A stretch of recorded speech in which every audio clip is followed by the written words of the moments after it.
Et bonsoir à tous, alors aujourd'hui ça fera exactement 10 ans jour pour jour que ce fameux 23 décembre 2007 à 17h57 précisément était publiée ma première vidéo qui lançait donc cette chaîne YouTube. 10 ans plus tard, j'ai envie de revenir ce soir avec vous, puisque sans vous aujourd'hui je ne serais pas là pour vous expliquer cela, et je voulais également revenir en plus de ces 10 ans de vidéos sur cette année 2017 qui, je ne vous cache pas, a été très difficile pour moi. Donc c'est parti.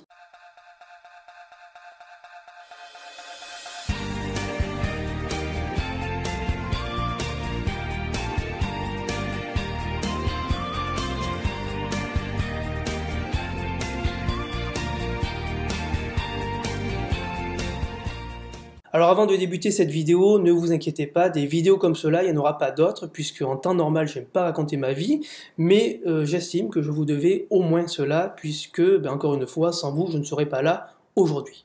Alors comme première vidéo, ça peut faire sourire certains, mais c'était tout simplement le démarrage pour le commun des mortels d'un Macintosh Plus.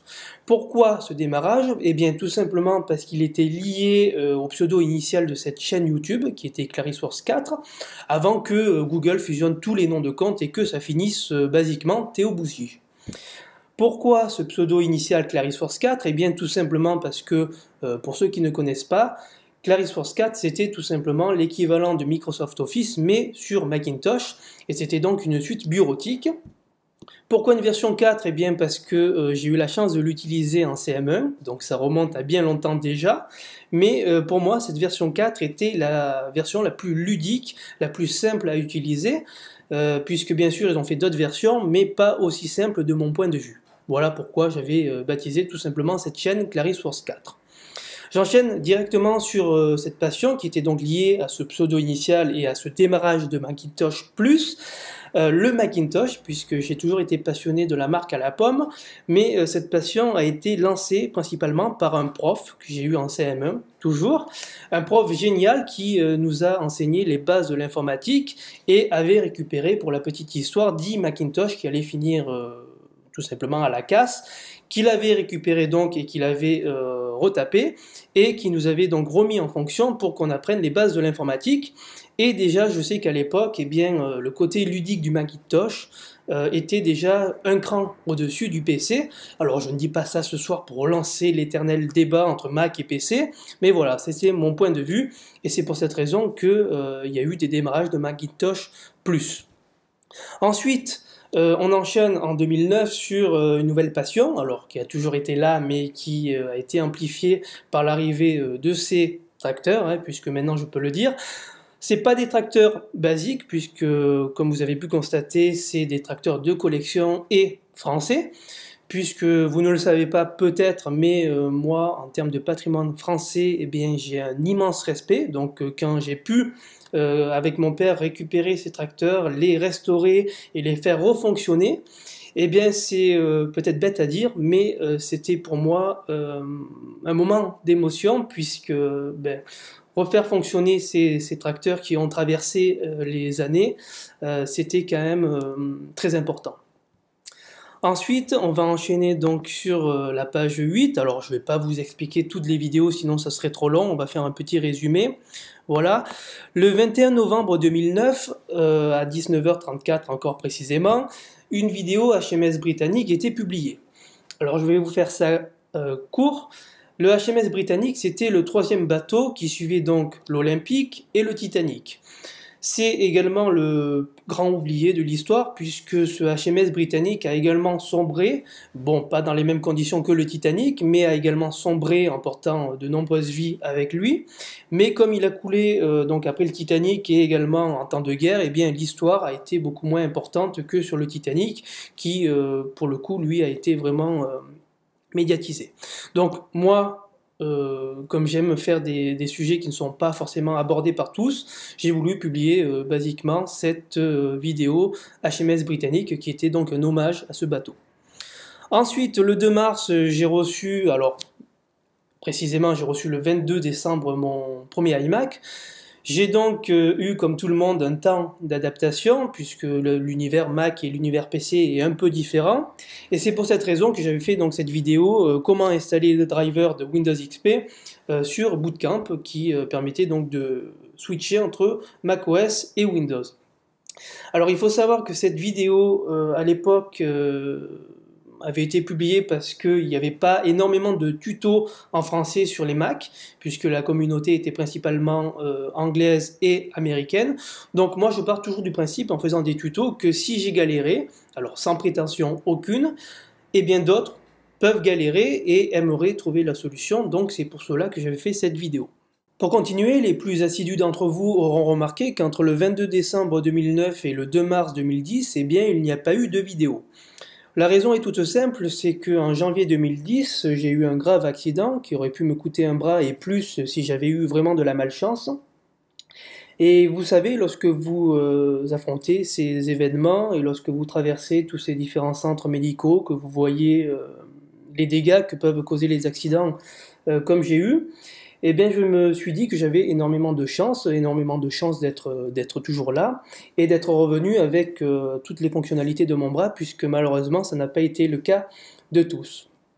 Et vous ne le savez peut-être pas, mais au début de mes vidéos, je ne parlais pas pour la bonne et simple raison que je détestais ma voix, je détestais également m'entendre parler. Bon, moi, je pense que c'est le cas de tout le monde, mais voilà. Lorsque je suis revenu donc sur ces vidéos, j'ai donc effacé tout ça puisque je me suis dit que la vie était trop courte et qu'il ne fallait pas s'arrêter à des détails aussi insignifiants. Donc c'est pour cette raison que j'ai également lancé mon blog, puisque ça faisait quelques années déjà que je voulais avoir ma petite partie de toile, hein, voilà. Le 29 mai 2012, je présentais et je testais le GPS TomTom. Alors ne vous inquiétez pas, c'est un GPS comme un autre, mais c'était surtout l'occasion pour moi de lancer une nouvelle thématique sur mes vidéos, à savoir l'automobile, puisque dans la même année, j'avais en fait obtenu le permis de conduire. Ensuite, on a également Benjamin, qui était donc mon meilleur ami, et qui m'avait dit un jour, puisqu'il avait vu mes vidéos et il y participait en arrière-plan, hein, et puis il a apparu plus tard sur les vidéos, mais un jour il m'a dit pourquoi toi qui apprécies l'automobile, et moi aussi, pourquoi on ne se lancerait pas à faire des essais vidéo, puisque c'était la période où on avait nos premières voitures, et on faisait un peu le tour de partout, et on ne trouvait pas forcément les avis très objectifs sur certains modèles, puisqu'on soupçonnait que derrière il y ait beaucoup d'intérêts, surtout financiers. Donc c'est pour cette raison qu'on s'était lancé sur cette thématique, qui est toujours d'actualité et que vous êtes de plus en plus nombreux à suivre, donc merci encore une fois.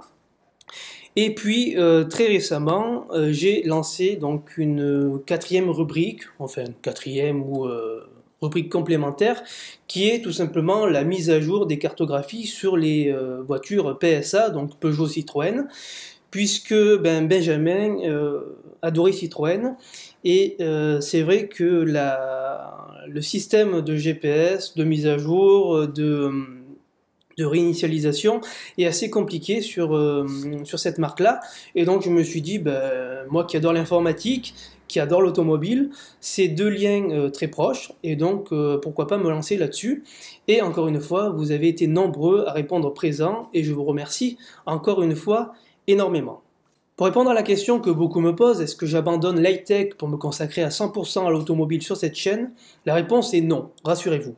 Mais évidemment, quand je compare la différence de réaction, de maturité entre guillemets dans les commentaires entre la partie high-tech et la partie automobile, force est de constater que, par exemple, pour illustrer mes propos, lorsque j'ai déballé l'iPhone X, qui était donc le très attendu et dernier produit de la marque à la pomme, eh bien avoir des commentaires aussi bas de gamme, en me disant tu prononces mal le X, il faut dire iPhone X, iPhone X, il faut pas dire iPhone X, voilà. Ça, c'est pas intéressant pour moi. C'est vraiment une vidéo que je voulais vous faire puisque ça me faisait plaisir et ça faisait plaisir à ceux qui me suivaient pour la partie high-tech. Mais voilà, retrouver des commentaires qui ne sont pas du tout constructifs, puisque moi, je ne suis pas contre les commentaires négatifs, mais il me faut un minimum de structure. Quand je compare donc ces commentaires avec la partie automobile, qui est, entre guillemets, beaucoup plus mature au niveau des réactions, et bien voilà, je me retrouve plus dans la partie automobile, puisque là on a vraiment des commentaires qui sont là pour faire avancer et ma partie et la communauté qu'il y a derrière. Voilà, là c'est vraiment constructif et c'est vraiment pourquoi je fais ces vidéos, c'est surtout pour aider le plus grand nombre de personnes. Alors encore une fois, je ne suis pas contre la critique lorsqu'elle est constructive. Enfin, il est temps pour moi de conclure cette vidéo, et évidemment je ne pouvais pas conclure sans vous parler de Benjamin. Benjamin, pour ceux qui n'ont pas suivi, c'était tout simplement mon meilleur ami, et il nous a quittés hélas en mai de cette année. J'ai donc ce soir d'énormes pensées pour lui et pour toute sa famille, puisque c'est une épreuve très difficile. Benjamin, c'était tout simplement celui qui a apporté sur cette chaîne la thématique automobile, puisque c'était un grand passionné de la marque Citroën et de l'automobile en général. C'est lui qui m'avait poussé à faire ces essais vidéo, qui sont toujours d'actualité. C'est lui qui m'avait dit donc de faire ces tutoriels firmware, cartographie, puisque lui-même, un grand passionné de Citroën, savait combien c'était compliqué de faire les différentes manipulations sur les équipements. Et donc voilà, j'espère que de là où il est content de ce que je fais aujourd'hui. Malheureusement, je ne le saurai jamais, mais j'essaie au maximum de faire comme lui aurait fait. Voilà. Pour terminer, vous êtes 5276 abonnés sur cette chaîne, donc merci, merci, merci. Vous êtes en moyenne 1200, 1500 personnes à visiter chaque jour le site, donc encore une fois, merci. Vous êtes nombreux également sur les réseaux sociaux, Facebook, Twitter. Et si je pouvais ajouter, je ne vais pas faire comme tous les youtubeurs en général qui vous disent à chaque vidéo likez la vidéo, partagez-la, abonnez-vous. Mais c'est vrai que si vous pouvez, à temps perdu, vous abonner ou regarder les vidéos afin d'obtenir plus de vues, etc., ça m'aiderait grandement, puisque quand je vais voir les concessionnaires pour le prêt de véhicules, etc., eh bien aujourd'hui, ils regardent principalement ça. Et pour conclure, je vous souhaite de joyeuses fêtes, portez-vous bien, et nous on se retrouve en 2018.